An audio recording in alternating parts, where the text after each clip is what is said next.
A single dad in grease-stained clothes can't afford his daughter's birthday cake until the elegant stranger behind him quietly pays and follows them home.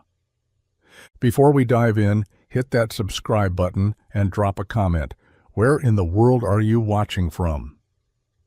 The bakery window was fogged from the warmth inside, meeting the chill of the morning air, but Lily's breath added her own little patch of mist as she leaned in closer, her mittened hands flattened against the glass, eyes wide and shimmering.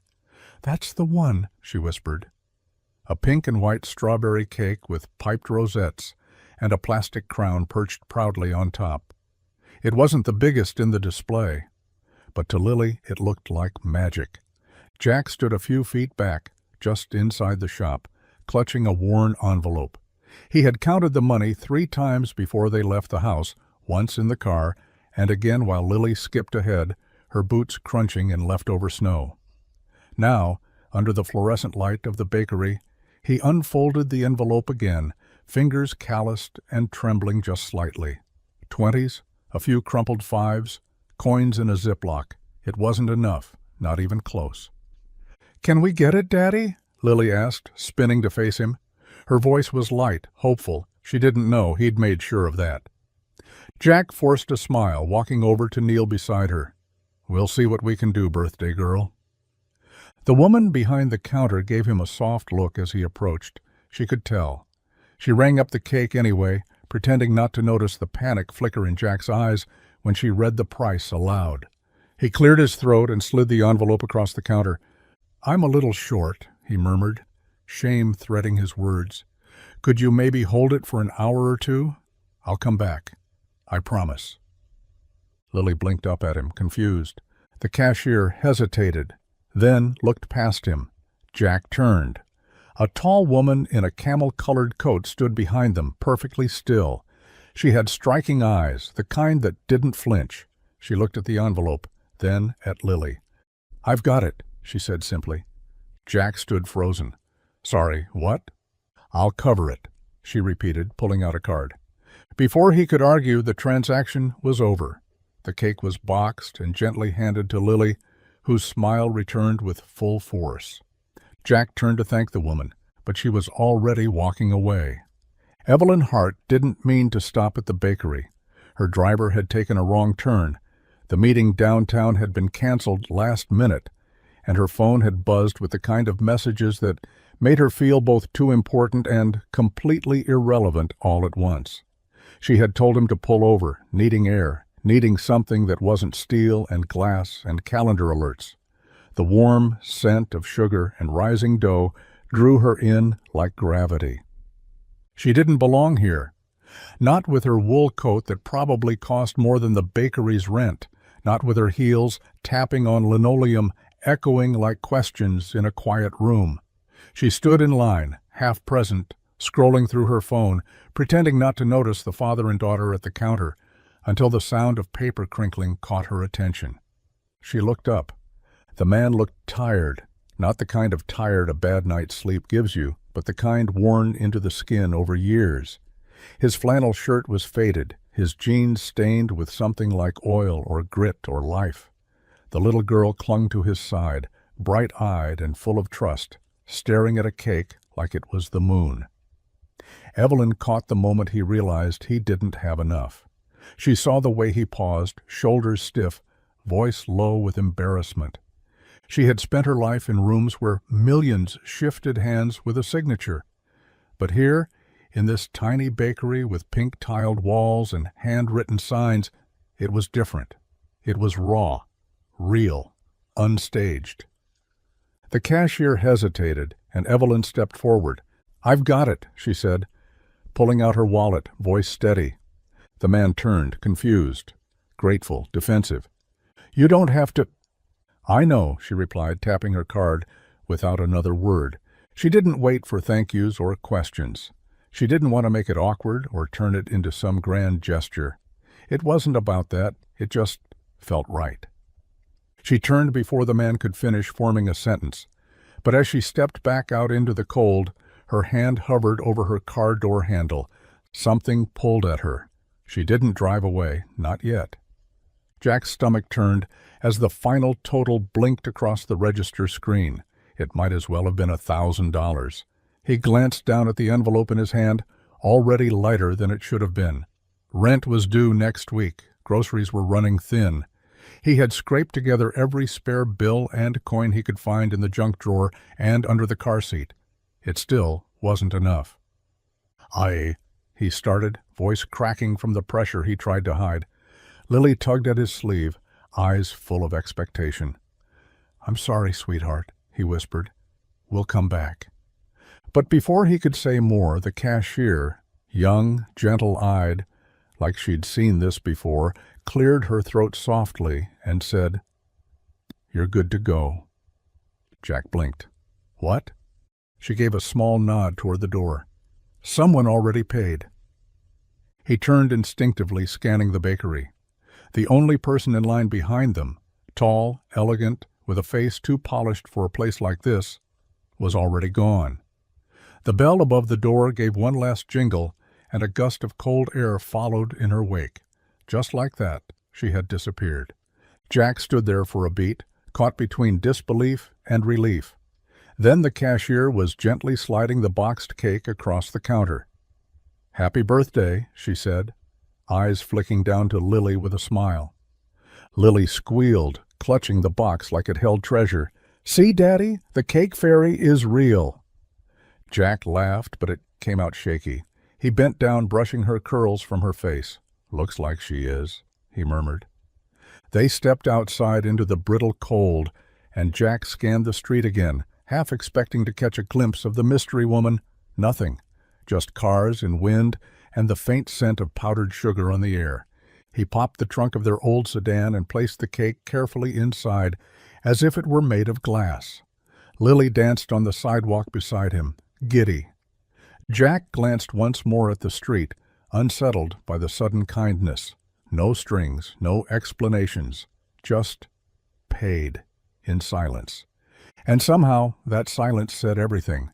Jack stepped back into the bakery's chill, thinned air, still trying to wrap his head around what had just happened. The box in his hands felt heavier than it should have, like it carried more than just cake.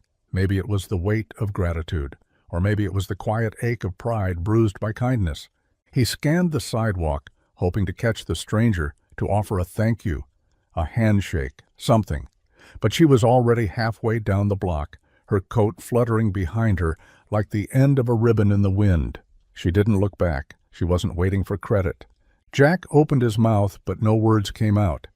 It wasn't like him to be caught off guard. Usually he was the one helping, jumping cars, fixing appliances, delivering casseroles when the neighbor's kid got sick. But this was something else. He didn't know how to process being on the receiving end. Lily tugged on his jacket and pointed excitedly at the retreating figure. "Daddy, that's her! That's the cake fairy!" He looked down at her, her face lit with pure belief, as if what had happened wasn't just kindness, it was magic. And maybe, in her eyes, it was. "The cake fairy, huh?" Jack smiled, the tension in his chest loosening just a little. Lily nodded with all the certainty of a 7-year-old. "Yup. She came to make sure I got my princess cake." Jack glanced down the street one last time. The woman was gone now, swallowed up by morning traffic and cold sunlight. But the moment stuck with him. It didn't feel like charity. It felt like something more intimate, intentional. Almost like the universe had stopped for a second, reached out a hand and said, "Not today. Today he catches a break." He looked at Lily again, bouncing beside him like the birthday hadn't just been saved. It had been made. He tucked the moment into his memory, quiet and precious. Then he reached for her hand. "Come on, kiddo. Let's get this cake home before it turns into soup." Evelyn didn't mean to follow them, not at first. She had planned to drive off, maybe swing by the office, even though it was Saturday, maybe bury herself in numbers and silence. But as she stepped into her car, something about the man's eyes stuck with her. The way he'd tried to hold it together at the counter, the quiet panic behind his smile, and the little girl, with those mittens and her impossible belief in cake fairies. Evelyn found herself turning the key but not pulling away. She watched as the man, Jack, she had overheard, buckled his daughter into the back seat of an aging sedan with a rusted bumper and one mismatched door. The car coughed to life, headlights dim even in daylight. Evelyn sat back, watching them drive off, and then, as if her hands moved before her thoughts did, she followed. The streets grew quieter as they left the town center, storefronts giving way to chain-link fences, corner laundromats, and mailboxes that leaned a little too far to one side. She kept her distance, careful not to get too close, telling herself this wasn't strange, just curiosity, just a glimpse. They turned down a side road that curved like a question mark. Evelyn eased back, gripping the wheel tighter. The sedan slowed in front of a small house tucked behind a patch of frost-bitten shrubs. The porch sagged slightly at one end, paint flaking from the railing. A plastic pink tricycle lay tipped on its side near the steps, its handlebar wrapped in a string of faded ribbons. Jack stepped out first, opening the back door with a kind of practiced patience. The little girl, Lily, Evelyn remembered, climbed out, holding the cake like it was crown jewels. Jack smiled at something she said, then scooped her up and carried her inside, cake and all. Evelyn parked a few houses down, engine idling, heart louder than she expected. She had no reason to be here, no reason to care, and yet she stayed. The house was small, weathered, but it pulsed with something Evelyn hadn't felt in a long time: warmth. The house smelled faintly of cinnamon and motor oil, an odd but oddly comforting mix that somehow defined Jack's world. He kicked off his boots at the door, brushing the slush from his sleeves as Lily darted inside, still hugging the cake box like it might disappear if she let go. Her boots thudded against the old floorboards, and Jack smiled at the sound. There wasn't much in their little house that was new, but joy like that, it made everything shine. In the living room, paper garlands hung from thumbtacks in the ceiling, cut from old magazines and printer scraps Jack had fished out from the bottom of a drawer. The colors didn't match. Some of the letters in Happy Birthday, Lily were printed in Comic Sans, but Lily didn't care. To her, it was magic. "Can I put the crown on now?" she asked, twirling in her socks. Jack nodded, walking over to where the birthday hat, a plastic tiara from last year's Halloween bin, rested on a paper plate throne. "Of course, Princess." She grinned and placed it on her head with exaggerated elegance, then curtsied with a giggle. Jack laughed, grateful that, for this moment at least, nothing else mattered. Not the bills on the counter, not the call from the landlord, not the half-dead heater wheezing in the hallway. He made her favorite lunch: grilled cheese with the crusts cut off and apples sliced like hearts. She insisted on setting the table herself, complete with paper napkins and a plastic cup of juice. Jack let her take the lead. It was her day after all. Then, finally, came the cake. Jack opened the box slowly, placing it at the center of the table like a sacred object. The pink frosting gleamed, the crown shimmered, and Lily gasped. "You got it," she whispered. "You really got it." Jack swallowed hard. "Yeah," he said, voice low. "We did." He lit the candles with a flick of a match, then turned off the lights. Lily clapped her hands and made a wish so long and serious Jack almost asked what it was, but he didn't. He just watched her glow in the candlelight, knowing this birthday, this one right here, was the kind they'd both remember forever. The kind that almost wasn't. The last candle had melted halfway down. The frosting was smeared across Lily's cheeks, and the kitchen table was covered in crumbs and laughter. Jack leaned back in his chair, a half-finished cup of coffee in one hand, watching his daughter make her plastic tiara dance across the table like it was leading a royal parade. For a brief moment the world outside their little home faded. No bills, no rusted cars waiting at the shop, no aching worry about next week. Just this: warmth, light, and a little girl who believed in cake fairies. Then came the knock, 3 soft raps. Hesitant. Not the kind of knock from someone trying to sell something, or the kind a landlord uses when rent's late. This was different. Jack stood slowly, his body stiff from hours of crouching and lifting and carrying more than his fair share. He opened the front door. Evelyn stood on the porch, coat buttoned, hands buried deep in her pockets. The wind tugged at a loose strand of her hair, and the porch light softened the sharp angles of her face. Jack blinked. "It's you." She gave a small nod. "Sorry to show up like this." He stepped aside instinctively. "You followed us." "I did."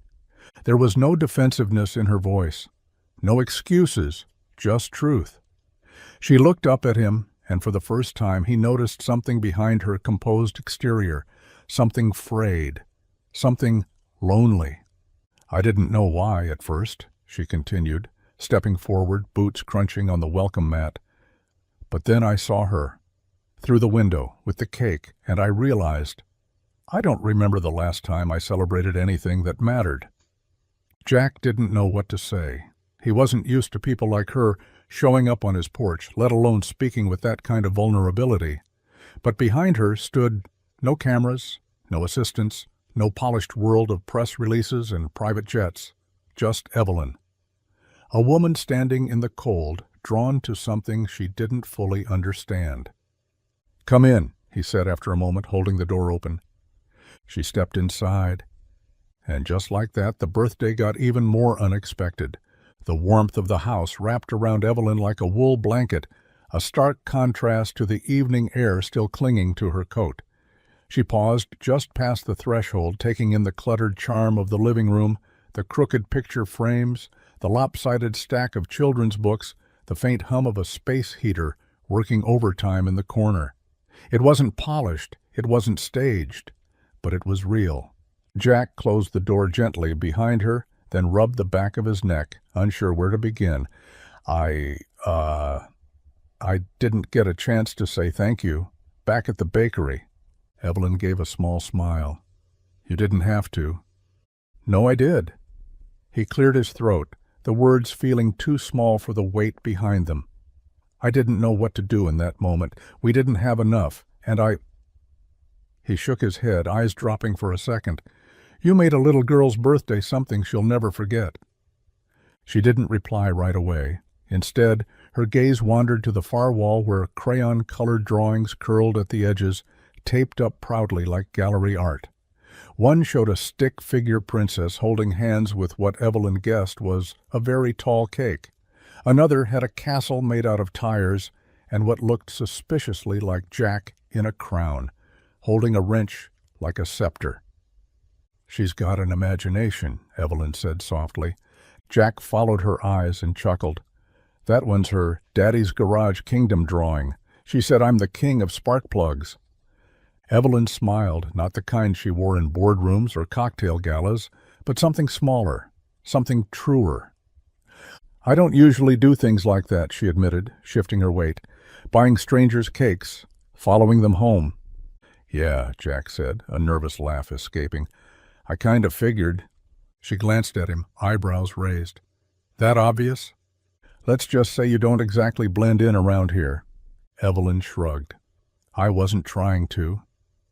Then, after a beat, she added, "I just didn't want to drive away from it."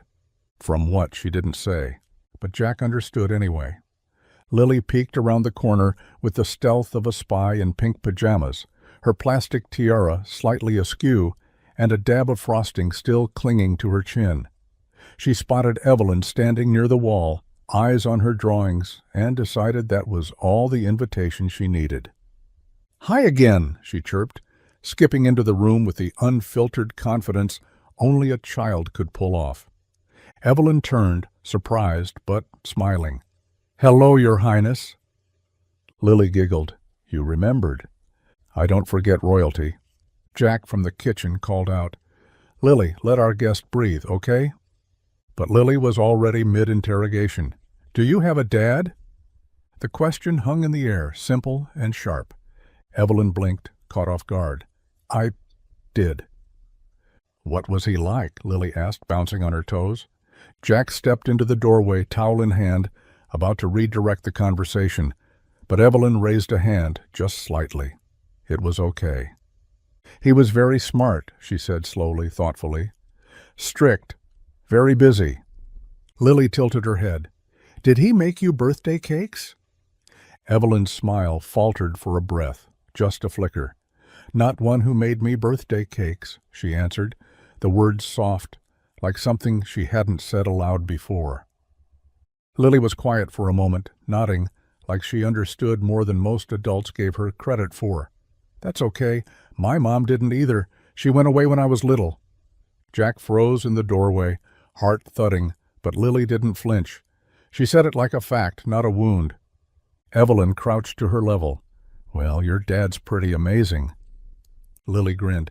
He made the whole house look like a party, and he made grilled cheese with hearts. She leaned closer and whispered, even though he burnt the first one and threw it away before I could see. Evelyn laughed, the sound more real than she expected from herself.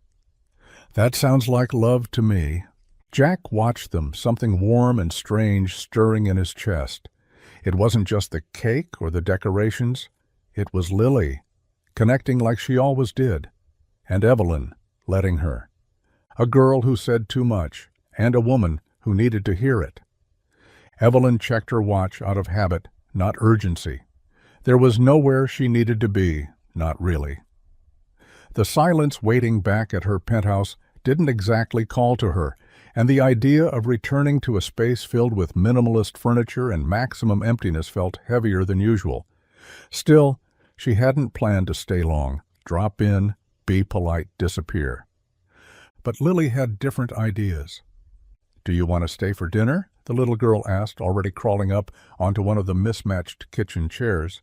We have grilled cheese left over. Dad made too many on purpose. Evelyn glanced at Jack, who offered a small, crooked grin. She's not wrong. I always burn the first one. Figured I might as well make enough to mess up twice. Evelyn hesitated, caught between instinct and something else, something slower and unfamiliar. It's just grilled cheese, Jack added, sensing her pause. But we've got apple slices, and Lily's convinced ketchup is a side dish. I'm a ketchup princess, Lily declared, dipping one with theatrical flair. Evelyn smiled in spite of herself. How can I say no to royalty? So she stayed. The kitchen table wobbled slightly when they sat, and the plates didn't match. There were crumbs from birthday cake still clinging to the tablecloth, if you could call a faded beach towel a tablecloth. But none of that mattered. The room felt full, lived in, real. Jack poured her a glass of juice, no wine, no sparkling water, just plain old apple, and she took it like it was a toast. Lily dominated the conversation, rattling off her ideas for a garage castle and a pony that could do oil changes. Evelyn laughed more than she had in weeks, maybe months. Not the polite kind she was used to in boardrooms or charity galas. This laughter came from somewhere deeper, somewhere that hadn't been touched in a long time. She didn't finish her sandwich, but she didn't notice. What she did notice was the sound of Jack's quiet laugh, the way Lily swung her legs beneath the table like she was keeping rhythm with the universe, and the crumbs, the beautiful human mess of it all. The elevator doors opened with a soft chime, revealing polished floors and the kind of sterile silence money tends to buy. Evelyn stepped into her penthouse, the hum of climate control, the only sound to greet her. No giggles, no mismatched furniture, no burnt grilled cheese, just cold marble under her heels and the faint reflection of herself in the glass walls stretching out over the city. She slipped off her coat, letting it fall onto the sleek leather chair that nobody ever really sat in. The city lights blinked far below like a different planet, cars moving like ants, people with somewhere to go. She stood there for a long moment, unsure why the quiet felt louder than usual. Her phone buzzed on the counter, a text from her assistant.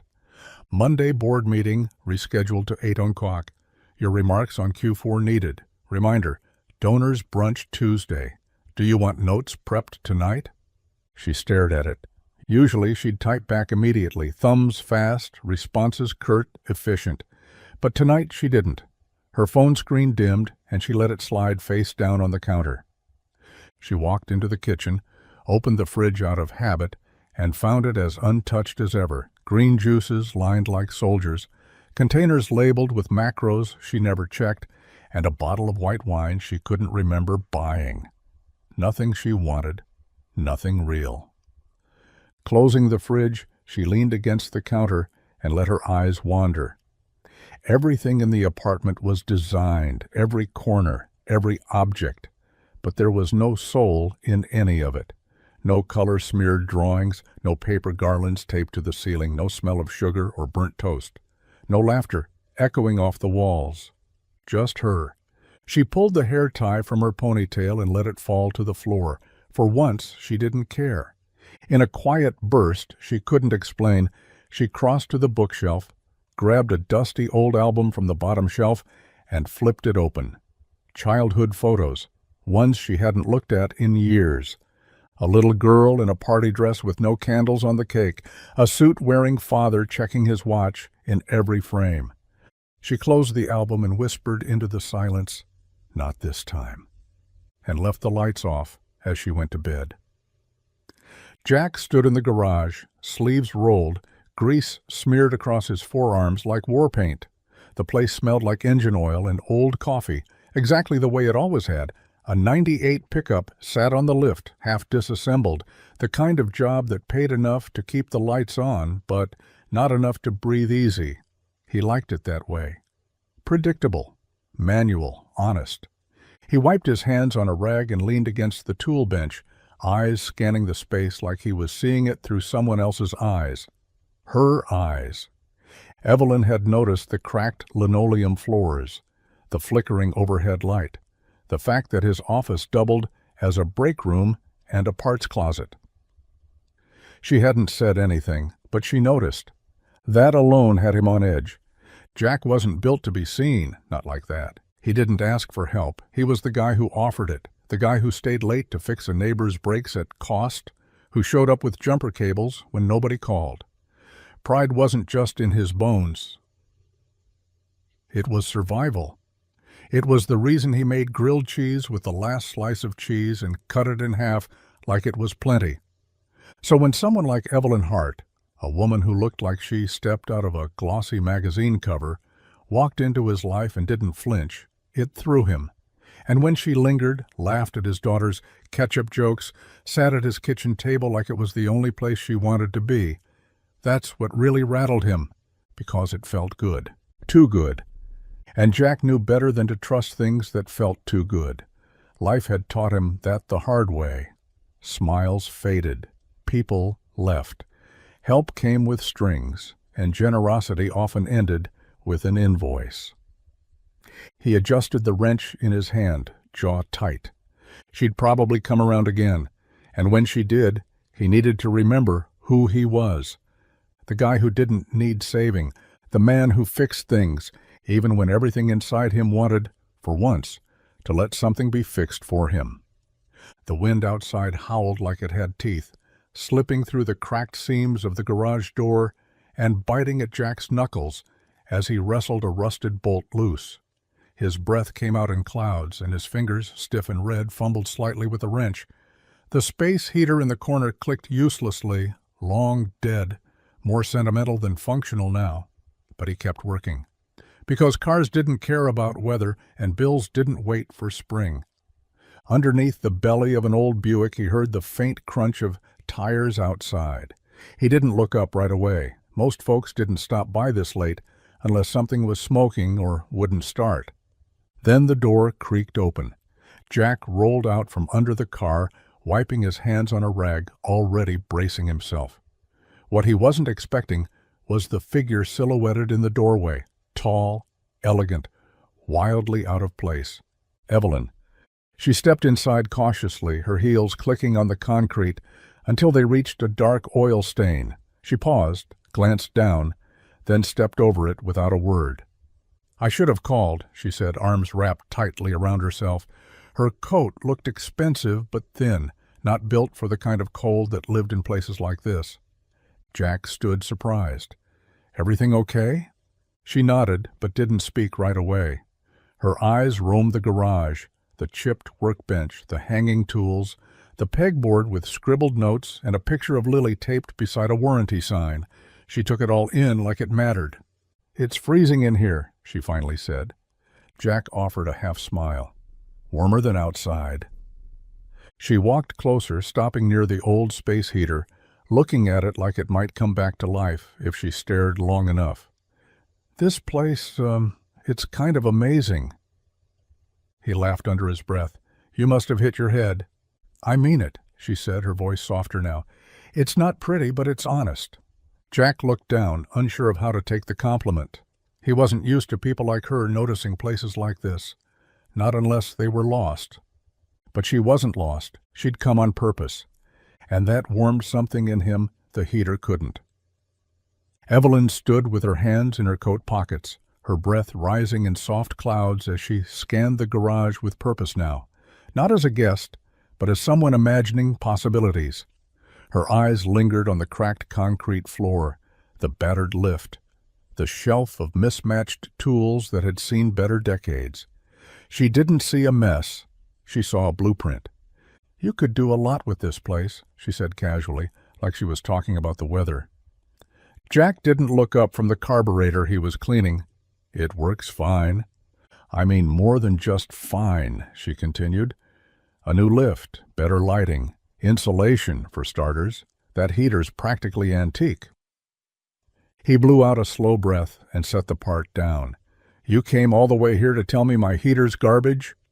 Evelyn raised an eyebrow, undeterred. "No, I came because I see what you've built, and what it could be." Jack wiped his hands and turned to face her fully. "What it could be," he echoed, voice low. "I'm not saying you need help," she added quickly, "but a little investment, some upgrades, a fresh coat of paint, this shop could grow. You could hire help. Take some pressure off." Jack crossed his arms, muscles tensing under the flannel. "And what do I owe you in return?" "Nothing," she said simply. He laughed once, sharp and hollow. "Right, just out of the kindness of your heart?" Evelyn didn't flinch. "Yes." Jack shook his head and walked past her toward the back workbench. "I don't do charity, Evelyn." "It's not charity," she said, her voice firmer now. "It's potential. I'm offering because I believe in what you've built. You help people, Jack. Let someone help you." He didn't respond right away. He just stared at the floor, jaw clenched. Evelyn softened. "You've kept this place alive with duct tape and grit. I'm not trying to change it. I just want to give it a fighting chance." Jack picked up a wrench and held it like armor. "I've been fighting my whole life. I don't need anyone swooping in to save me." She didn't argue. She just looked at him and said quietly, "Maybe not. But Lily deserves warmth in the winter." Then she turned and walked out, leaving the words hanging in the cold like something too honest to ignore. The morning sun crept in through the smudged kitchen window, casting streaks of gold across the table where Lily sat hunched over a piece of printer paper. Her tongue peeked from the corner of her mouth as she focused, crayons scattered around her like candy. Jack stood at the sink, elbow deep in dishwater, trying to pretend he wasn't still turning over Evelyn's words from the night before. She wanted to help. That's what she said. No strings, no catch. But people always wanted something, eventually. Still, she hadn't pushed, hadn't thrown money at him like a solution. She'd just offered, and then walked away. Jack scrubbed harder than necessary, like he could wash the doubt from his hands. Behind him, Lily hummed a little tune under her breath, the kind of melody kids make up without realizing. Then she hopped down from her chair. "Done," she announced proudly. Jack turned, drying his hands on a rag. "What did you draw this time?" She held it up with both hands, beaming. A triangle-shaped house stood in the middle of a green field. Stick figures smiled beneath a big yellow sun. One tall with spiky hair, one smaller with a crown, and another with long, dark lines for hair and a pink dress. "This is our family," she said simply. "You, me, and the cake fairy." Jack froze. "The who?" he asked, even though he already knew. Lily tapped the tallest figure. "You," then the smallest. "Me?" She pointed to the last one. "And her." He looked at the drawing again. The woman, Evelyn, was smiling too. her stick hand holding Lily's. The three of them together, like it had always been that way. Jack crouched beside her, eyes still on the picture. "Why'd you put her in there, sweetheart?" Lily shrugged like it was obvious. "Because she keeps showing up, and she makes you smile when you think I'm not looking." Jack blinked, caught completely off guard. Lily tilted her head. "You don't like her?" He hesitated. "It's not that." "Then maybe she belongs," Lily said with a nod. And Jack had no answer for that, just a lump in his throat and a crayon drawing that suddenly meant a whole lot more than paper. The office in the back of the garage was barely more than a storage closet with a coffee maker. A battered desk sat in one corner, cluttered with receipts and socket sets. A portable space heater buzzed weakly by Jack's boots, pushing out just enough warmth to make the air bearable. The chairs didn't match, and the coffee tasted more like burnt toast than beans, but Evelyn accepted the chipped mug he handed her with quiet gratitude. They sat in a silence that wasn't uncomfortable, just full, the kind that waits for something real to rise. Jack leaned back in his chair, arms crossed, loosely, watching as Evelyn stared into her cup like she could read the past in the steam. Her coat was draped over the chair behind her, sleeves dangling. Without it, she looked smaller, less polished, more human. "I used to hate silence," she said after a long pause. "Thought it meant something was wrong, something missing. But lately—" She trailed off, lips twitching into something close to a smile. "Lately, it feels like the only time I can hear myself think." Jack nodded, but didn't speak. "My mom used to fill every quiet space," she went on.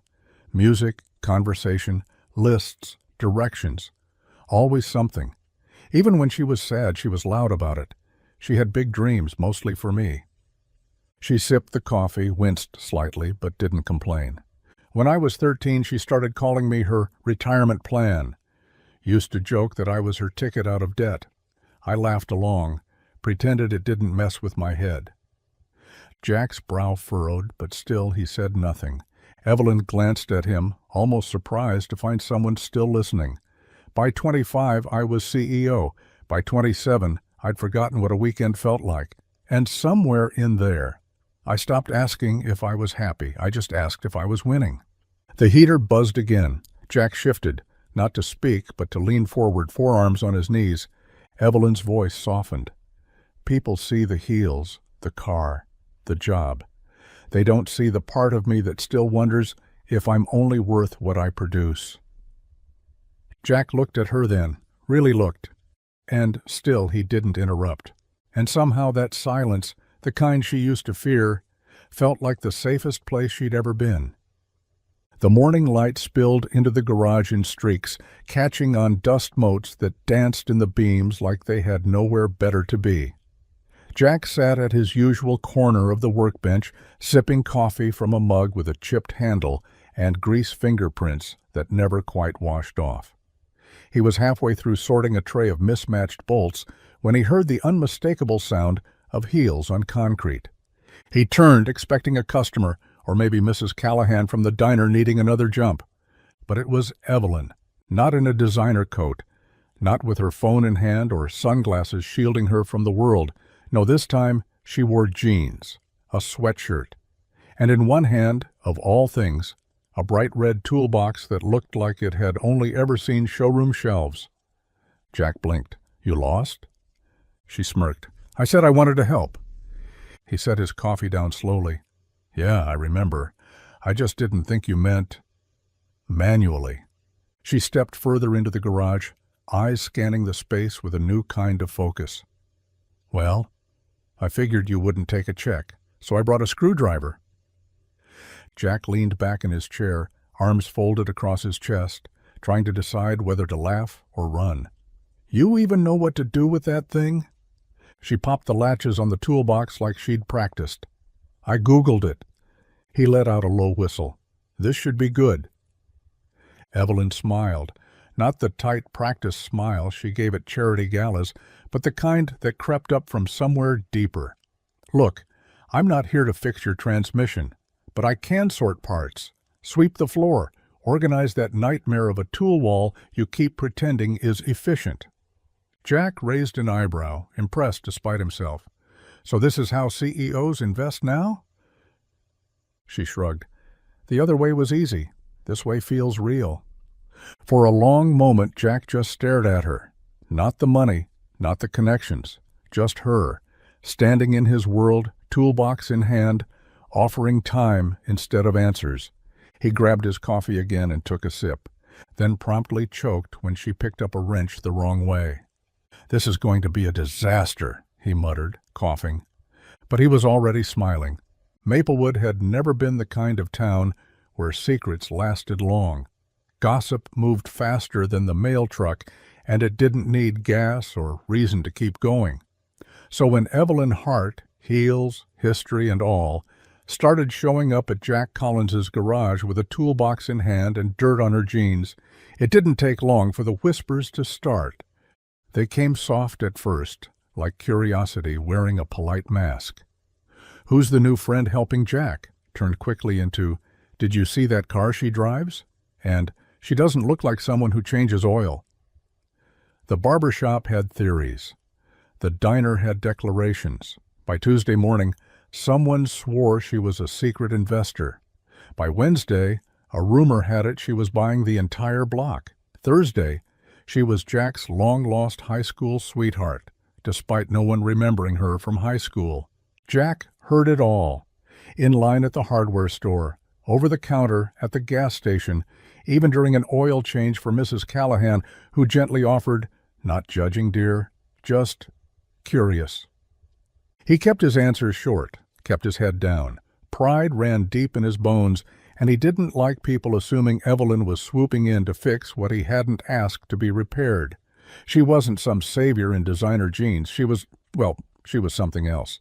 He just hadn't figured out what yet. Still, the murmurs reached the garage walls like wind through cracked windows. Jack tried to ignore them, but Lily didn't care. She sat cross-legged on the shop floor after school, coloring with tire chalk on cardboard while Jack worked. She didn't ask about town gossip or speculate about Evelyn's past.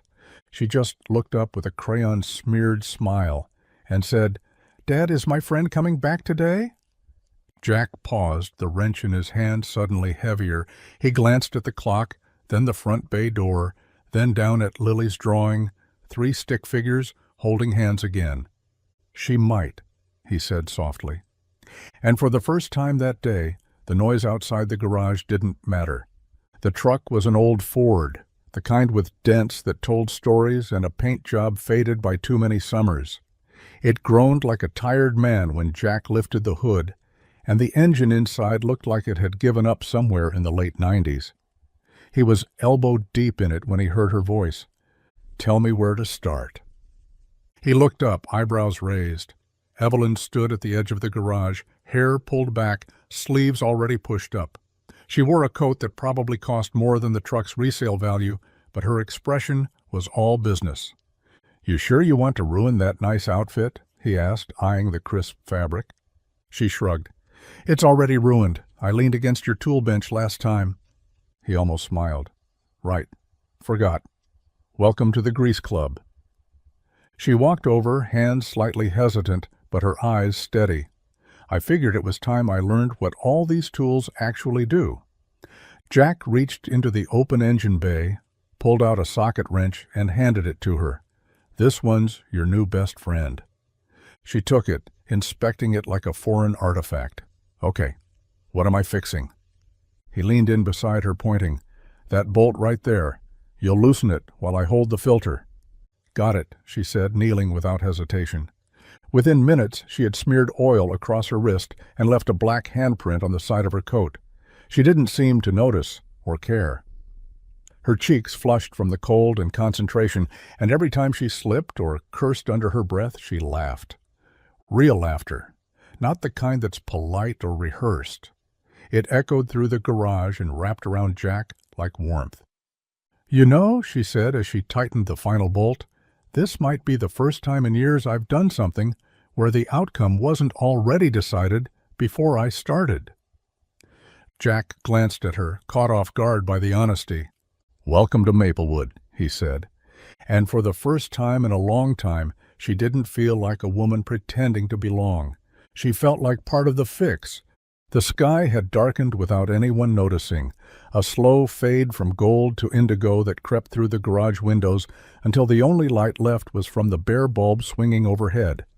The truck was fixed, mostly, and the tools were scattered across the floor like breadcrumbs from a day well spent. Jack wiped his hands on a rag, the smell of oil lingering on everything, even the air. Evelyn sat on the step just outside the bay door, sipping from a mismatched mug of lukewarm coffee. Her coat was streaked with grease, and her hands, usually perfectly manicured, were marked with smudges of black. She should have looked out of place, but she didn't. Jack stepped out beside her and passed her a clean towel. "You've got a little everything on you." She glanced down and laughed. "Good. Proof I didn't just supervise." The town was quiet now. No traffic, no buzz of gossip, just the low hum of a distant street lamp and the comforting creak of the old sign above the garage. Jack leaned against the doorframe, sipping his own coffee, watching her. "You should probably get going," he said, not looking at her. "I know," she answered, but made no move to stand. They sat there for a while in that kind of silence that only happens after shared work, satisfying, weightless, the kind of quiet that holds something more. Evelyn looked up at the stars, softer now than she had been all day. "You ever notice how time moves different here?" Jack nodded. "Yeah, slower, but not in a bad way." She swirled the coffee in her mug and sighed. "Back in the city, there's always something to chase, something to fix before it breaks. Out here—" She trailed off, the words caught somewhere between thought and confession. "Out here I can breathe." Jack didn't say anything. He didn't need to. She set the mug down gently beside her. "I should leave." "You should," he said, just as gently. But she didn't, and neither of them rushed to change it. The envelope came in the usual way. Tucked between oil-stained catalogs and a utility bill he already knew he couldn't pay on time. Plain white, no return address, just his name in stiff, black type. Jack recognized it instantly, the kind of letter that didn't carry news so much as a ticking clock. He opened it in the back office, alone, with the heater wheezing and Lily's latest crayon drawing taped beside his head. His eyes skimmed the words, but he didn't need to read them twice. The message was clear. Foreclosure pending. 30 days. He stared at the letter, his fingers tightening around the edges, then folding it once, twice, until it fit into his back pocket like something too heavy to throw away and too dangerous to leave lying around. The rest of the day passed in a blur of routine. Oil changes, brake pads, small talk he didn't remember having, but everything felt slower, sharper. His smile didn't quite reach his eyes, and every time the phone rang, he flinched like it might be the next bad news. Evelyn showed up around 4, her sleeves rolled, toolbox in hand, ready for whatever mess he had lined up. But when she walked in, she didn't see the usual easy grin. She saw something different. He was still himself, still moving, still fixing, still holding the weight of the world like it was just another job, but his shoulders hung lower, his jaw clenched tighter, and when she made a joke about spark plugs being allergic to her, he barely offered a smile. They worked side by side on a customer's SUV, silence falling more often than words. Evelyn handed him tools without asking. He didn't thank her like he usually did, just nodded. Finally, as he leaned into the engine bay, she asked softly, "Bad news?" Jack didn't answer right away, just tightened a bolt that didn't need tightening. "No worse than usual," he muttered. But she caught the flicker in his eyes, the weight in his voice, and though he tried to hide the storm in his pocket, Evelyn knew. He was sinking, quietly, proudly. And for the first time she didn't ask if he needed help. She just stayed. The garage had emptied for the day, the last customer driving off with a repaired muffler and a wave. Jack wiped his hands and checked the time. Lily should have been coloring in the office or bouncing on the old couch, but instead she was sitting cross-legged on the concrete floor, brow furrowed in deep concentration. A pile of sticky notes, dull crayons, and an open lunchbox surrounded her like evidence of something big in the works. "What are you scheming?" Jack asked, stepping over a socket wrench as he crouched beside her. Lily looked up, eyes bright. "I'm making blueprints." "For what? A spaceship made of peanut butter?" She grinned. "No, a cake shop." Jack raised an eyebrow. "A cake shop, huh?" "Yep." She pointed to a shaky crayon drawing. "Right here next to your garage. People can come fix their cars and get cake. But only if they're nice." Jack chuckled. "That's quite the business model." Lily's tone turned serious. "But it's not really for money. It's for people who don't have enough, like how the cake fairy helped me, so we'll help other kids." Jack opened his mouth, then closed it again. There wasn't a trace of childish fantasy in her voice, just pure, 7-year-old logic shaped by experience. Before he could say anything else, Evelyn's voice floated in from behind. "Did someone say cake shop?" She walked toward them, dusting her hands from helping reorganize parts in the back. Lily lit up. "We're going to build one, right next to Daddy's garage, for people who can't pay." Evelyn knelt beside her, studying the crooked floor plan with genuine curiosity. "You're on to something, Lily." Jack shot her a look. "Don't encourage her. She's had too much juice today." But Evelyn didn't laugh it off. She looked at Lily, then back at Jack. "Actually, I think it's brilliant." He blinked. "Wait, you're serious?" "Dead serious." Evelyn smiled, then tapped the spot on the drawing labeled cake counter. "Let's do it." Lily gasped. "Really?" Jack looked between them, his daughter grinning with uncontainable joy, and Evelyn, dirt on her jeans, eyes burning with something bold. Hope. Initiative. A plan. The next morning, the garage smelled like motor oil and marker ink. Jack stood in the middle of the office, staring at the whiteboard Evelyn had dragged in from the local hardware store like it was a crime scene. Half of it was filled with familiar things, part inventory, job schedules, pending invoices. The other half? Cupcakes, color-coded cake tiers, stick figures holding wrenches, and frosting bags. "Tell me you're not serious," Jack said, arms crossed, eyebrow raised. Evelyn didn't look up from her sketch. "Dead serious. This is the layout. Garage in the front, cake counter in the back, easy flow between the two.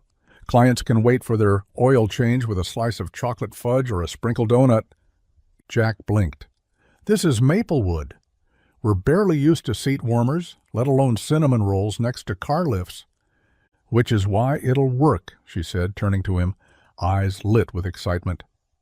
"It's unexpected. It's kind, and people remember kind." Lily burst through the office door with construction paper in hand. "I made a menu!" Jack looked down.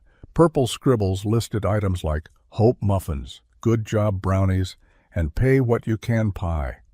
Evelyn took it without hesitation. "Perfect! We'll laminate this."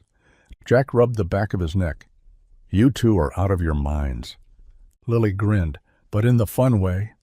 He sighed, glancing around the garage, the peeling paint, the tired tools, the weight of too many almost late bills. Then he looked at them. His daughter, already dreaming. Evelyn, all in. "You really think this'll work?" he asked. Evelyn stepped closer, lowering her voice. "Jack, this isn't just about cake. It's about giving people a reason to stay a little longer, to feel like they're not just customers but seen, that they matter." He stared at her. This woman who used to sign deals in boardrooms was now planning frosting schedules between break jobs. And the strangest part, it felt possible. He exhaled, picked up a dry erase marker, and drew a square next to the tire rack. "What's that?" Evelyn asked. "Storage closet," he muttered. "We'll turn it into your bakery counter. But if you call me Chef Jack, I'm out." The conference call started like any other. Scripted greetings, obligatory smiles on frozen screens, and the sterile sound of status updates echoing off high-rise walls. Evelyn sat at the long glass table in her downtown office, still smelling faintly of engine grease despite having changed into a crisp blazer. Her hair was perfect, her posture impeccable, but underneath the surface, her heart was still somewhere else, somewhere warmer, somewhere real. "Evelyn," came the clipped voice of Thomas Grady, the board's senior chair, "we need to discuss your recent absences." She didn't flinch. "I've been working remotely, as allowed." He gave a dry smile. "Yes, we noticed. From Maplewood, of all places." A few heads on the screen nodded, some politely, others with concern veiled as curiosity. "You've been seen," another board member added, "in a garage, wearing jeans, baking." Evelyn arched a brow. "Helping build a side business that supports local families and expands brand reach through grassroots connection. But sure, call it baking." The silence that followed was sharp. "This isn't what we expect from a CEO at your level," Thomas said. "This detour is concerning." "Is it?" she replied calmly. "Because while I've been detouring, I've identified a sustainable micro-investment model that fosters loyalty, community equity, and actual impact, which, last I checked, we don't have a single strategy for." "You're not a nonprofit," he said flatly. "No," Evelyn said, folding her hands, "but maybe we should start acting like we care." The line buzzed. Another voice chimed in, more cautious. "Look, Evelyn, no one's saying you haven't performed, but we're worried about optics. Investors are asking questions." "And what are you telling them?" she asked. "That their CEO is distracted." Evelyn leaned back, pulse steady now. "Maybe I'm finally focused." Thomas's voice hardened. "If you keep playing small, we'll have no choice but to revisit your authority. You built this company with vision, Evelyn. Don't throw it away for cupcakes in a car shop." She didn't answer, not right away, because for the first time she realized something.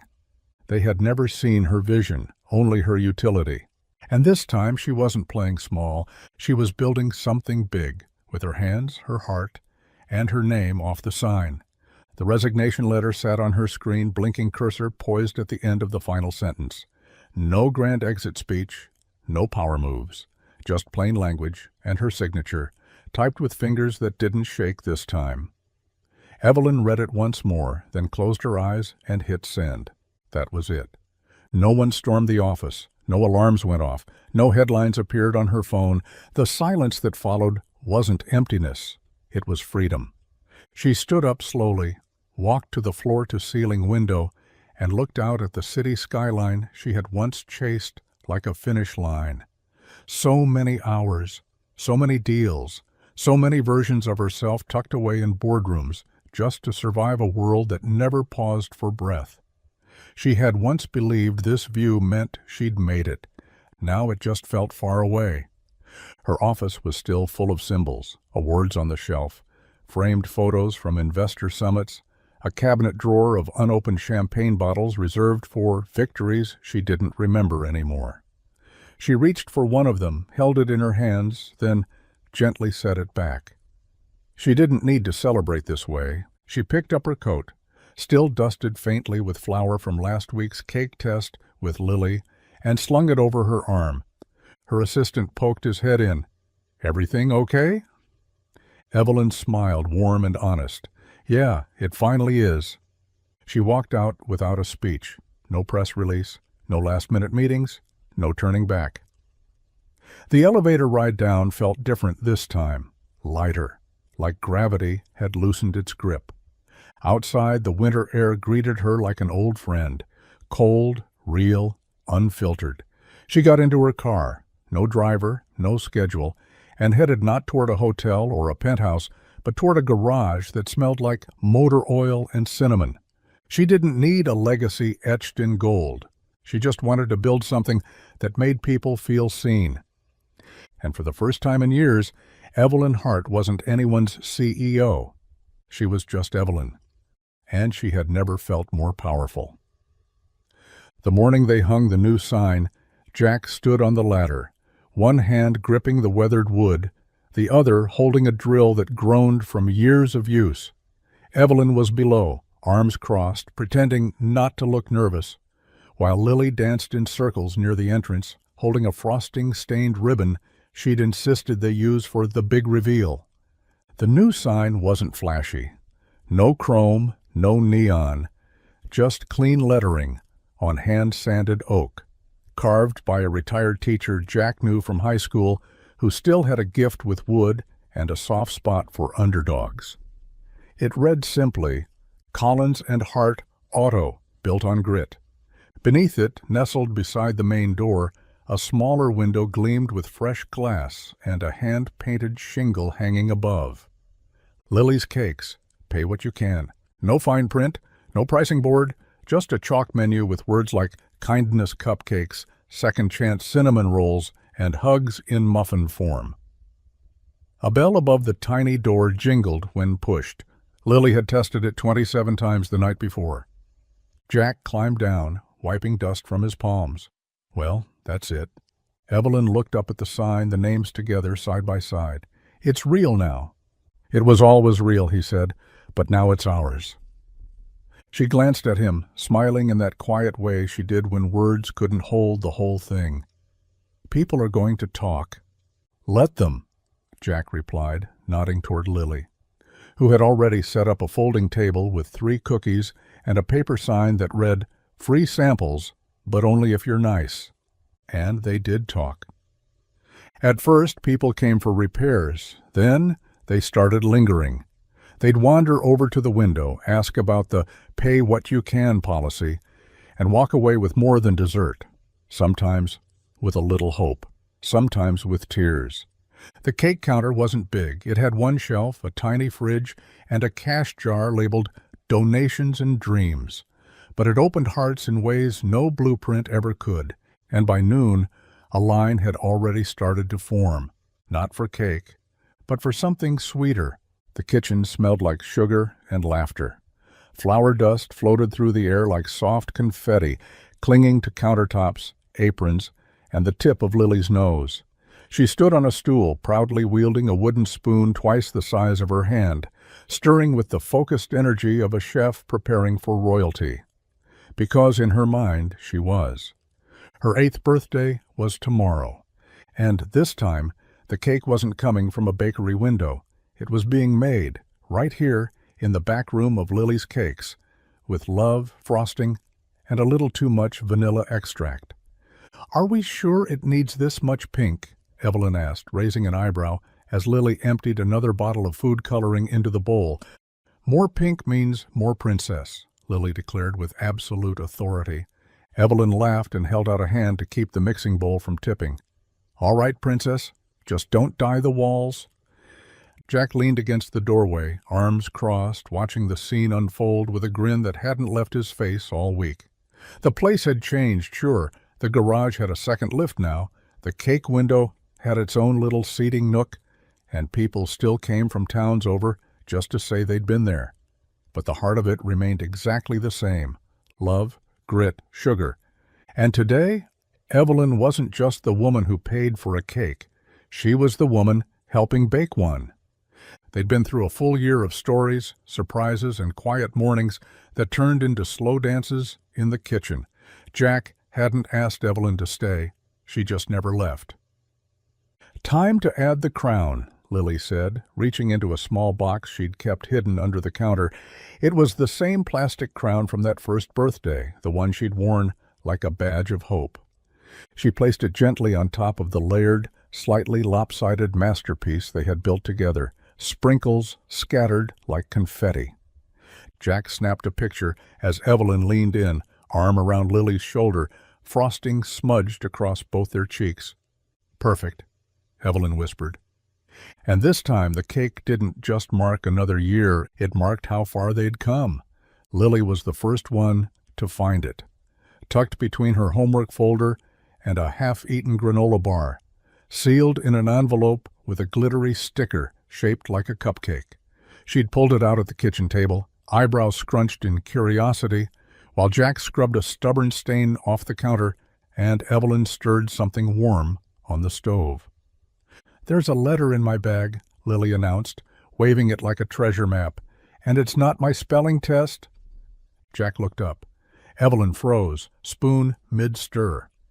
Lily opened it without hesitation because, in this house, secrets didn't last long and mail was fair game. She read it aloud, as only a child could, each word deliberate, sacred. Would it be okay if I stayed a while longer? Silence wrapped around the room like a blanket, the kind that didn't need fixing. Lily blinked, then looked up. Is this for me? Evelyn's voice was quiet. It's for both of you. Jack stood still, hands damp with dish soap, staring at the woman who had once been a stranger on the side of a road. There was no ring, no down on one knee, just this. One sentence, scrawled in Evelyn's handwriting, placed not in a box but in a backpack filled with crayons and crumbs. Lily smiled. I vote yes. Jack dried his hands on a towel and crossed the room slowly.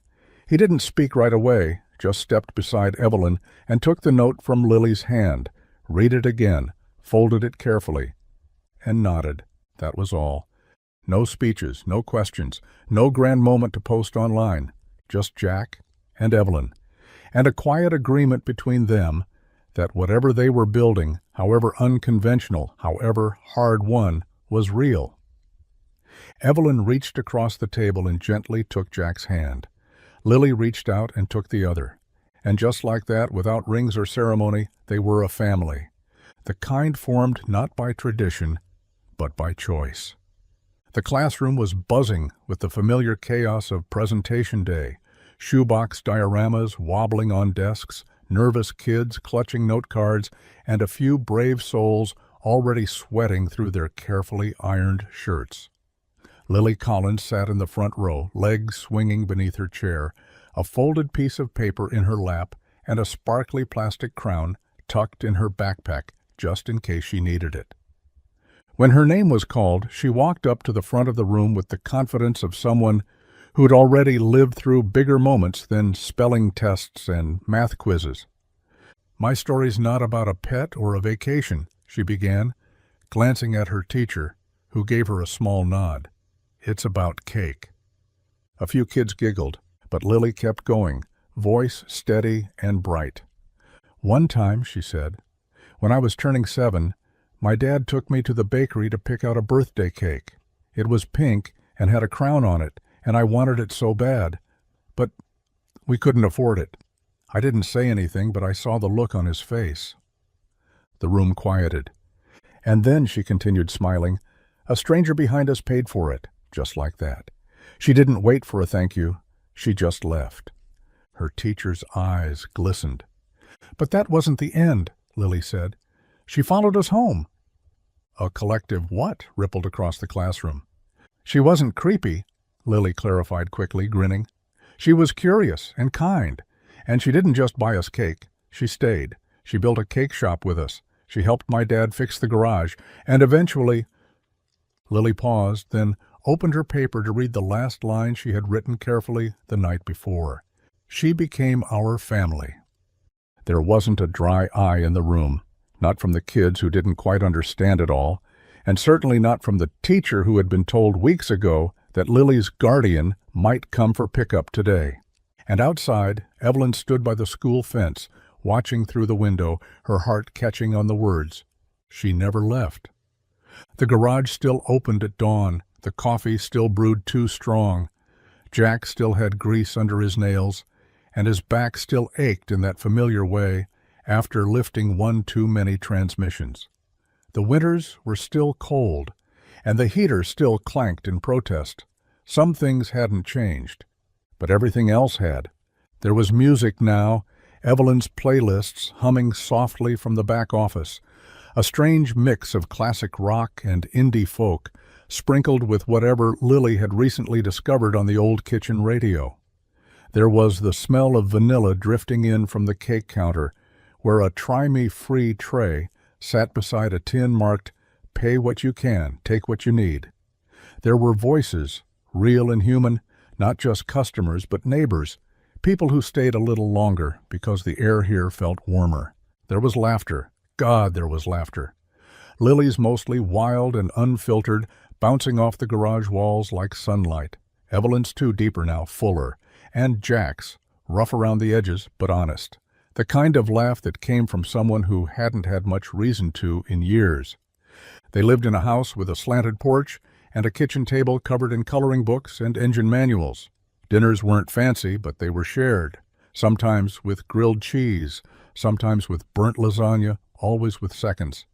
Jack still worked late, still balanced ledgers on the back of receipts, but now there were 3 mugs in the dish rack, 3 names on the wall calendar, and a framed drawing in the office that read, "Collins and Hart, where cars get fixed and hearts do too." They hadn't made it rich, but they'd made something better, a rhythm, a life. And when the day was done, when the tools were put away and the cake window closed, Jack would find Evelyn in the kitchen, her hair pulled back and flour on her cheek, and Lily at the table with homework she barely touched because she was too busy telling stories.